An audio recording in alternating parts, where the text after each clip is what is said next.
এক বুজুর্গ একদা একটি কবরস্থানের পাশ দিয়ে যাচ্ছিলেন।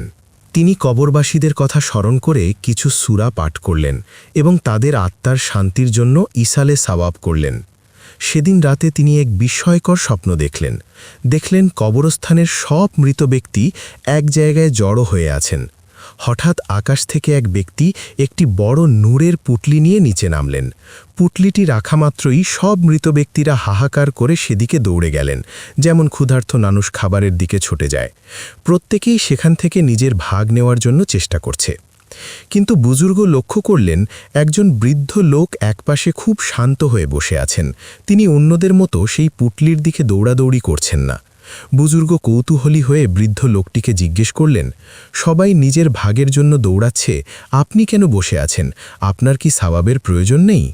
বৃদ্ধ মুচকি হেসে বললেন, প্রয়োজন তো অবশ্যই আছে বাবা, কিন্তু আলহামদুলিল্লাহ আমার একজন কলিজার টুকরো সন্তান আছে। তাকে আমি পবিত্র কুরআনের হাফেজ বানিয়েছি। সে প্রতিদিন দোকানে বসে কুরআন তেলাওয়াত করে আর সেই সওয়াব আমার কবরে পাঠায়। তার পাঠানো সওয়াবের উপহারে আমার কবর এতই আলোকিত যে অন্যের ভাগের ওপর আমার আশা করতে হয় না। পরদিন সকালে বুজুর্গ সেই নির্দিষ্ট ঠিকানায় গেলেন। গিয়ে দেখলেন সত্যি এক যুবক দোকানে বসে আছে। যখনই কোনো ক্রেতা থাকছে না, সে অমনি পবিত্র কুরআন তেলাওয়াত শুরু করে দিচ্ছে। বুজুর্গ বুঝতে পারলেন এই সন্তানের আমলই তার বাবার কবরের শান্তির মাধ্যম হয়ে আছে। সন্তানকে দিনদার বানানো বাবা মায়ের জন্য পরকালের সবচেয়ে বড় ইনভেস্টমেন্ট। জীবিতদের পক্ষ থেকে দোয়া বা দান সাদকা মৃত ব্যক্তিদের কবরে বিশাল আরাম ও শান্তির মাধ্যম হয়। মানুষ মারা গেলেও তার নেক সন্তানের আমলনামা থেকে বাবা মা সওয়াব পেতে থাকেন।